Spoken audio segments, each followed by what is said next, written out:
बंदी माहदे की खिलाफ वर्जी पर पाकिस्तान को तनकीद का निशाना बनाया। उन्होंने कहा कि पाकिस्तान बैनुल-अक़वामी फॉर्म्स पर मुकम्मल तौर पर अलग थलग है और सरहदों पर फायरिंग अपनी नाकामियों से लोगों की तवज्जो हटाने के लिए कर रहा है। सुनिए। देखिए, पाकिस्तान हमेशा से सीज फायर का उल्लंघन करता है और उसको मुंह की खानी पड़ती है। भारतीय सेना उसको मुंह तोड़ जवाब देती है, लेकिन उनकी मजबूरियां रहती हैं। ना वहाँ सरकार नाम की चीज़ है, ISI अलग काम करती है, एडमिनिस्ट्रेशन अलग काम करती है, आर्मी का एक अलग तरीका है और कोई ना कोई मसला होने के कारण से वो उनकी अटेंशन डाइवर्ट करने के लिए अपने लोगों की इस प्रकार की हरकतें करते हैं।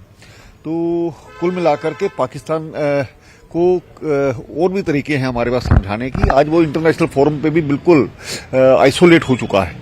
तो इन सभी विषयों को देखें तो पाकिस्तान से बात का रिजल्ट निकलेगा, इसकी कोई बड़ी उम्मीद नहीं करनी चाहिए। देखिए, पहले भी उन्होंने इस प्रकार की कंट्रोवर्सी बनाने की कोशिश की। एक जिस प्रकार से जर्सी पर पाकिस्तान लिखा हुआ था, तो और भी बहुत सी चीजें हैं। उससे पहले ही उन्होंने इनकार किया था। मुझे लगता है कि ऐसा पाकिस्तान